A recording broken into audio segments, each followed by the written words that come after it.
ጤና ይስጥልኝ እንዴት አላችሁ የተከበራችሁና የተወደዳችሁ ተመልካቾቻችን ይህ የባህልና ጥበብ ፕሮግራማችን ነው በባህልና ጥበብ ፕሮግራማችን ዛሬ የዘጌ የጥልፍ አሰራርን የማስቃኛችሁ ይሆናል እንግዳ ጋብዤላችኋለሁ ተመልካቾቻችን ከእንግዳዬ ጋር ቆይታ የማደርግ ይሆናል አብራችሁን ቆዩ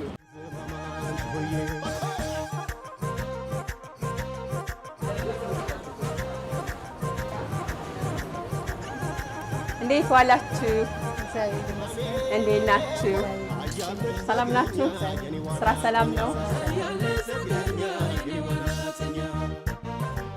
አስፈሳሽ ምኒልክ ምስክር እባላለሁ የተወለድኩት ዳንግላ ከተማ ሲሆን ስለ ስራሽ እስኪ ንገሪኝ ስራዬ በቃ የባህል ልብሶች ስለሆነ ማንኛውም የባህል ልብስ ሰው እንደየፍላጎቱ ይመጣል ይለካል ይሰራል እንሰራለን ሲሰጠን ይሰራል ሁሉንም ዲዛይን እናደርጋለን ሽመና ይሸመናል ከተሸመነ በኋላ ወደኛ ይመጣል ይሰፋል ከዛ በኋላ ዲዛይን ይደረግና ወደ ጥልፍ ይገባል አረብ ሀገር እንደሄድሽ ሰምቻለሁና እንዴት ሄድሽ አረብ ሀገር ሄጃለሁ የሄድኩት በእህቴ አማካኝነት ስለሆነ ያው ሄጄ ራሴንም ለመቀየር ቤተሰቦችንም ለመቀየር በሚል ያው እህቴ እዛ ስለነበረች ሄጃለሁ በእህቴ አማካኝነት አረብ ሀገር ያው መሄድ ከባድ ነው ስደት እስከሆነ ድረስ አስቀያሚ ነው አስደሳች አይደለም ያው ፈተናዎች አሉ የቤተሰብ መናፈቅ አለ የዛ አረብ ላይ ሲሰሪ ብዙ ችግሮች አሉ ብሰሪም እንዳልሰራሽ ደንቦዝ አከፋፈል አለ ብዙ ይሄ ነው ምልሽ ዝርዝሬ የማልጨርሰው ስቃይ አለ ምን አተረፍሽ እዛ ላይ ያተረፍኩት ከሰው ጋር አብሮ መኖርና መግባባትን አብሮ መኖርን መተጋገዝን አስተምሮኛል ችግሩ እንዳለ ቢሆንም የልብስ ስፌት ስልጠና ታሰለጥናለች የሚባል ነገር ሰምቻለሁና እስኪ ስለሱ አንዳንድ ነገር በይኝ ያው እንዳሰለጥን የገፋፋይ ለምን ብዙ ችግርተኛ አለ አሁን ወጣቶች ሴት እህቶቼ ወንም ወንድሞቼ ስራጥ ሆነው በስደት ዓለም ሄደው ችግር እንዲረሰባቸው ስለማልፈልግና ያው 10 ብር ብታገኝ 5 ሰተሽ ሰውን አይዞሽ ብለሽ ገድፈሽ የመኖር ውስጤ ነው ማለት ደስ ይለኛል ኑሮሽ አይደለም የሰው ልጅ ኑሮት ብቻ አይደለም ሰውን መርዳት እንችለው በሐሳብም በምክርም አይዟችሁ በማለት ትልቅ ምክር ነው ካሰለጠንሻቸው በኋላ እንዴት ነው ወደ ስራ እነሱ የሚሰማሩት ክራይ ያለ ማሽን በራሴ ኃላፊነት ወይንም ከራይላቸዋለሁ የራሴን መስራት እፈልጋለሁ ካሉ ማሽኑን ተከራይቼ በእኔ ኃላፊነት የሚሰሩበት ቦታ ሄጃይቼ አበረታትቼ ራሳቸው እንዲችሉ ያደረኩ ነው ሀቅሜ የፈቀደውን ቤት ውስጥ እያሰራዋቸው ነው ማለት ኔጋ ሀቅሜ አብሮ የሚያጋዥ አጋዥ ጥሩ ሙያተኞች ስለሆኑ አጋዥ ያግዙኛል ነንም ሌላ ጓደኞቼ ወንድሞቼ ጥበብ ዓለም ውስጥ ያሉ ሰዎች ሲጠይቁኝ ቅድሚያ እንደዚህ አይነት የሰለጠኑ ልጆች አሉ ስራ አጥተው ሰልጥነው ወይንም ተመርቀው ስራቸው ስለነሆነ አግዟቸው ለተለያዩ ሰዎች ያው እናገራለሁ እንደዛ የሆነ ስራ ያያዝ እግዚአብሔር ይመስገን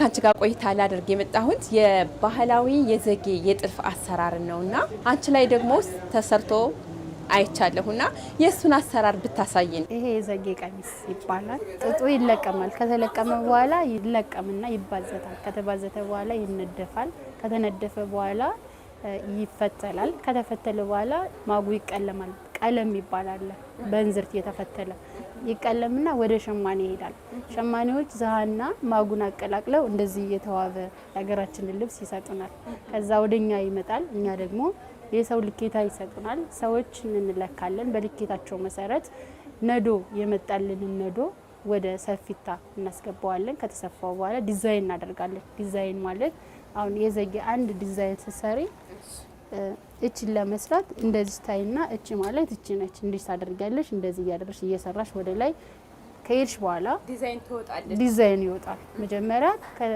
ከተሰፋ በኋላ ማድረቂያ ይባላል ይሄ ከስር በማድረቂያ በካውያ እናያይዘዋለን ካያያዝነ በኋላ ዲዛይን እናደርጋለን ዲዛይን የምናደርገው ለምንድነው ዲዛይኑ እንዳይበላሽብን ወይንም ቅርጹን እንዳይለቅ የገዘ ቀሚሱን ባህሉን እንዳይለቅ ይደረጋል ከዛ በኋላ ይጣለፋል በተለያዩ ክሮች ማለት ነው ከተጠለፈ በኋላ እንደዚህ የተዋበ ቀሚስ ሆኖ ያልቃል ካለቀ በኋላ ምንድነው የሚደረገው? ሰው የባህላዊ የዘጌ ባህላዊ መልበስ አለብን ብለው ሲሉ ይሄችኛዋ ምን ትባላለች? የዘጌ ቁልፍ ትባላለች። ድሮ የዘጌ እናቶች በሚያስውብበት ወይንም ዘጌ በሀገራችን በጣና ዳር ከገዳማቶች አካባቢ ነው የሚሰራው።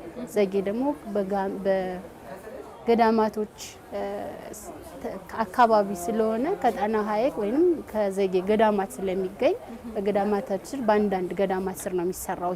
ዘጌ የተባለ ወይንም መግለጫው የተባለ ለምንድነው? በዘጌ ገዳማት ውስጥ ስለሚሰራ ይሄ የዘጌ ቀሚስ ይባላል። ይሄ ቁልፍ ይባላል። ቁልፉ ነው። ጎጃምም ይለብሳል፣ ግን የሚሰራው ከዘጌ ስለሆነ ድሮ እናቶች የዘጌ እናቶች ብቻ ይህንን ቀሚስ ዘጌ ባህላቸውን ለማስተዋወቅ የዘጌ ቀሚስ ተብሎ ይለበሳል። ይኸውን ድሮ ይሄ ማሽን ሳይመጣ እናቶቻችን ወይንም ጠላፊ የሚባሉት በእጃቸው የሚሰሩት ነው። ይሄ በሙሉ በእጅና ዘጌ ግን ዘጌ ሁኑም ይሄ ምንድነው? በእጅ የተጠለፈ ነው። የእጅ ጥልፍ ይባላል። ቁጭ ብሎ በመርፌ አንድ ሰው የዘጌን ባህል ለማስተዋወቅ እዚህ ጋር ስለው በመርፌ እየሰሩ እያስዋቡ በእጃቸው እያስዋቡ ባህላችን እንዳይለቅ ወይንም የድሮ ባህል ጎልቶ እንዲወጣ ድሮ እናቶች በእጅ ስለሚጠልፉ ይሄ በእጅ የሚጠለፍ ቀሚስ ነው። አሁን እያደገ ቴክኖሎጂ እያደገ እየበለጸገ ሲመጣ የዘጌን ቀሚስ በእጅ የሚሰራ ወይም የተለያዩ ቀሚሶችን ቴክኖሎጂ እየተራቀቀ ሲመጣ ይሄን በማሽን ይሰራል። እሱ የእጅ ነው፣ ይሄ የማሽን ነው። ተመልካቾቻችን እያያችሁት ያለው እንግዲህ ይሄ እኔ ያስኩት የእጅ ጥልፍ ሲሆን አስረሳሽ ጋር ያለው ጥልፍ ደግሞ የማሽን ጥልፍ ይባላል እያለች ነው። እስኪ ተውበሽ ለተመልካቾቻችን አሳይ። እጅግ በጣም አድካሚ ነው ብዬ ነው ማስብ በእጅ ጥልፍ። ይሄ የማሽን ጥልፍ አለና እንግዲህ የእጅ ጥልፍ ሙያ ሰው እንደተመቸው ሰዓት የሚጠልፍበት ነው። በማሽን ግን ቢሰሩት ለስንት ቀን ይወስዳል? ያው ተሰፍቶ መቶ እስከሚያልቅ ቢያንስ 2 ቀን ማለት እንደየቀሚሱ ቀሚሱ ከበድ ያለ ቀሚስ አለ፣ ዲዛይኑ ከበድ ያለ ወይንም ብዙ ማቴሪያል የሚገቡበት ቀሚስ ከሆነ ቢያንስ ሙሉ 2 ቀን ተሰፍቶ ዲዛይን ተወጥቶ ተጠልፎ የሚወጣበት ቀን 2 ቀን ይጨርሳል ማለት ነው። ዘጌ ያው ከሌሎቹ ለየት የሚያደርገው ከጣና ገዳማት ስር ዘጌ ስለሚገኝ ከጣና ገዳማቶች ያው እንደዚህ አይነት ጌጥ የሚዋቡበት ስለሚሰራ ድሮ ባህላዊ ስለነበረ የዘጌ ልብስ ተብሎ የዘጌ እናቶች ስለሚለብሱት ከጣና ዳር ብዙ ገዳማቶች ስላሉ ከገዳማቶች ስለሚሰራና የጣና ዙሪያ ስለሆነ ገዳማት ብዙ ቤተክርስቲያናት ስላሉ እዛ ውስጥ የዘጌ ቱባ ባህልን ለማስተዋወቅ እናቶች ይለብሱታል። አሁን እዚህ ላይ እቺ የምትሰራው ማሽኑ ነው የሚጠልፋት ወይስ በእጅ ነው የሚጠለፍ? ይሄ የሚጠለፈው ይሄ ጥልፍ ይሄ እንደ በዚህ መጥቶ የዞረው ጥልፍ ነው፣ ማሽን ነው የሚጠልፈው። ግን እቺ የዘጌ ማስዋብ ቁልፍ ትባላለች። የዘጌ ማስዋብ ቁልፍ ትባላለች፣ ወይንም እቺ ማለት ነው። እቺ ነች፣ እቺ ቁልፍ ትባላለች። እቺን ቁልፍ መርፌ አለ፣ እዚህ የተበሳበት አለ። በመርፌ እየሰካን እንደዚህ የሚዋብበት ቦታ ጋር ተሰርቶ ካለቀ በኋላ ሳይሰፋ ከመሰፋቱ በፊት እንደዚህ ከመገጣጠሙ በፊት እንደዚህ በዚህ ቀዳዳ አለ፣ በዚህ ጋር መርፌ ያስገብተን ከሚዋቡበት ቦታ እናደርጋለን። አንዳንድ ማስዋቢያዎች አሉ። ዘጌ በዚህ ብቻ የሚበቃ አይደለም ባህሉ። እሺ ማለት ይሄ የዘጌ ተብሎ ይጠራ እንጂ ጎጃም አካባቢም ይለበሳል። እስኪ አንቺም እየለበሽ እኔም እየለበስ የኔና ያንቺ ግን ሳየው ልዩነት አለውና ስሙም ይለያያል ወይ? አይለያይም። ይሄ አምባር ይባላል፣ ይሄ ጉብጉብ ይባላል። አንቺ ያልሽው ጎጃም ይለበሳል። ይሄ ጎጃም ይለበሳል፣ ግን ይሄ ጉብጉብ ያለው ይባላል፣ እሱ ጉብጉብ የሌለው ይባላል። ሁለቱም አምባር። ይሄ ምንድነው? ብርቅጥል ይባላል። እንግዲህ ያው ዘጌ ልብሱ ይለይ እንጂ ጎጃምና ዘጌ ጎጃም ብርቅጥልም ይደረጋል፣ ዘጌም ይደረጋል። ለየት የሚያደርገው ነገር ዘጌ እዚህ ጋር የሚደረጉት ቁልፎቹ ናቸው እና እዚህ ጎጃምም ይደረጋል፣ ዘጌም ይደረጋል። ይሄ ብርቅጥል ይባላል። በሁለቱም ይሆናል ለሁለቱም ይሆናል። ብርቅጥል ይባላል። እሺ ከዛ ይሄ እንደዚህ ያስሩና እናቶቻችን ካሰሩ በኋላ ይሄ ደግሞ እርባን ይባላል። ድሬ ለዘጌ ብቻ ነው ወይስ የሚያገለግለው? አይደለም ማለት ይሄ ድሬው ወደ ጎጃምም ይለበሳል። ግን ጎጃምም ጎንደርም ሁሉም የትም ቦታ ማስዋቢያ ነገር እስከሆነ ድረስ የዘጌ ነው የሚባል ነገር የለም። ምክንያቱም ጎጃምና ዘጌ ምንም ልዩነት ስለሌለው ይሄ እስኪ ልበሽ አንቺ ጋር ባዩ ግን ደስ ይለኛል። እኔ አንቺ ጋር እስኪ ደው ይሄ አሰራሩ ሁለት ነው። ይሄ ሲሰራ ሁለት አንድ ኦሪጂናል የብር አለ። ይሄ ምንድነው? ኦሪጂናል የብር አለው። አዎ ሲለበስ እንደዚህ ነው የሚለበሰው። እንደዚህ ነው ከተለበሰ በኋላ ይሄ ድሬ ይባላል። ይሄ ድሬ ይባላል። ድሮ እናቶቻችን የሚለብሱት ማለት ነው። ይሄ ድሬ ይባላል። ይሄ እርባን ይባላል ወይም ድጉጥ። ይሄ ደግሞ እንግዲህ እናቶቻችን ጎጃም አብዛኛው ነው። ይሄ የጎጃም ሴቶች እስከ 6 ሜትር እስከ 10 ሜትር አስረው ትልቅ ሆኖ አምረው ተውበው የሚሄዱበት ባውንድ ይባላል። ባውንድ ጥቁር ባውንድ ይባላል ወይንም ባለወንፊት ጥቁር ማሰሪያ ይባላል። እና እናቶቻችን እንደዚህ እያሰሩ እንደዚህ ይዋቡበታል። እንዴ በጣም ቆንጆ ነው። በእናት እንደዚህ ይሆናል። አሁን ባህላችን እስከሆነ ድረስ ባህላችን ማስተዋወቅ ግድ ይለናል። ተመልካቾቻችን እየተከታተላችሁት ያላችሁ የባህልና ጥበብ ፕሮግራማችን ነው። እንዲህ ተውባ በዘጌ ጥልፍ እያየናት ነውና እኔ በጣም ወድጄዋለሁ። አሰሳች። እሺ ገንዬ እኔም አመሰግናለሁ። እና እዚህ አሁን እኛ ባህል ጥበብ እስከሆነ ድረስ የዘጌ ብቻ ብለን አይደለም የምንሰራው። ዘጌ ልብስ ሁሌ ይለበሳል ወይ ባዘቦት ይለበሳል ወይስ አመት ባል ጠብቆ ነው የሚለበስ የሚለውን ነገር እስኪ ንገሪኝ። ድሮ አመት ባል ጠብቆ ወይንም ያው የሆነ ዝግጅት ጋር ነበር የሚለበሰው። አሁን ግን ጥበባችን ከፍ እያለ እየመጣ ለምርቃን፣ ለክርስትና፣ ለሰርግ ድሮ ሰርግ ሲደረግ ቬሎ ወይንም ሱፍ ነው የሚለበስ። አሁን ግን በዛ ፋንታ እየተካነ ባህላችን ከፍ እያደረግን ቬሎውን ወደ ባህል ልብስ ሰርተን በሰርግ እንደ ቬሎ፣ ለመልስ ካባና ጥበብ ይለበሳል። የቀኑ ቀን ደግሞ ቬሎ በቬሎ መልኩ ይሰራና እናስባቸዋለን። አሁን የትም በማንኛውም ሰዓት ቢሮ ኢቭን በዓል ሲሆን ቢሮ ቢሰሩ ሰዎች እኛም የምንሰራ ሰዎች እየለበስን ነው። እሺ አስረሳች ለወጣቶች በተለይ ደግሞ ትምህርታቸውን ጨርሰው ተመርቀው ስራ አጣው የመንግስትን ስራ እየተጠባበቁ ላሉና እቤት ላሉ አንቺ ተሞክሮ ምን ትመክሪያቸዋለሽ? ወጣቶች አሁን ለመስራት ብቁ ናቸው።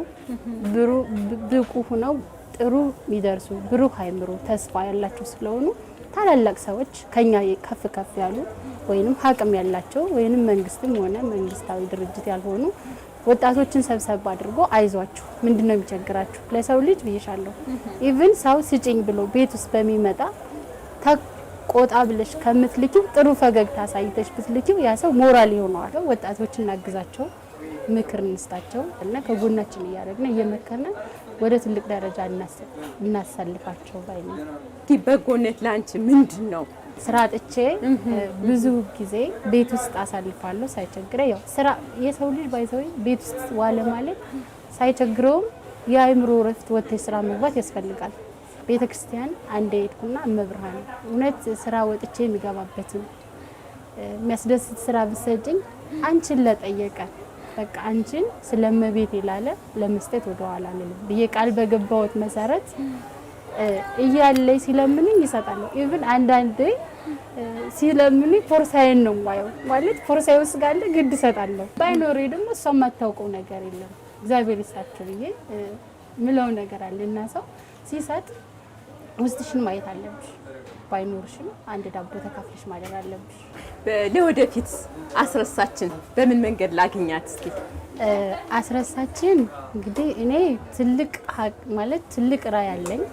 እግዚአብሔር መብርሃን ድንግል ማርያም ሀሳቤን አሳክታ ወላጅ አልባ የሆኑትን ህፃናቶች፣ አሮጊያን፣ ወላጅ ያጡ እህት ወንድሞቼ ስራ አጥተው ለሚቸገሩ መንግስትም ሆነ መንግስታዊ ያልሆነ አካል ቢያግዘኝ፣ የስልጠና ቦታ ቢሰጠኝ፣ የመስሪያ ቦታ የመሸጫ ቦታ ቢሰጠኝ የሀገሬን ባህል እያስተዋወቅኩኝ በጉልበቴ ወይንም በሙያዬ ሳልሰስት ወደ ኋላ ሳልል ልጆችን እየመከርኩ ከጎን አድርጌ ወደ ተሻለ ቦታ ማድረስ እፈልጋለሁ።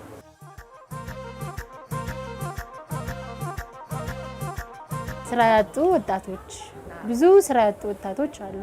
እነሱን እያበረታታ ወደ ሌላ ወደ ስደት ዓለም ሄደው የስደት እንቅፋት ወይንም ስደት ከባድ ነገር ነው ማየት ስለማልፈልግ እኔ የቀመስኩትንም ሆነ ሌላው የቀመሰውን አካል ማየት ስለማልፈልግ ለወጣቶች ጥሩ ስራ እድል ከፍቼ አሰልጥኜ ወደ ተለያየ ህይወታቸው እንዲገቡ ምኞቴ ነው። የምትፈልጊው ሰው ካለ ማመስገን ትችያለሽ። እድሉ ልስጥሽ እስኪ። እኔ በመጀመሪያ ለድንግል ማርያም ለእመቤቴ ከፍ ምስጋና ይገባታል። ቀጥሎ ለእግዚአብሔር ለመድኃኔዓለም እዚህ ላደረሰ ወይንም እናንተን የት ናት እቺ ሰው የት ናት ምን እያደረገች ነው እኔ አይገባኝም እናንተ እንዲገባይ ላደረጋችሁ እግዚአብሔር ይስጥልኝ።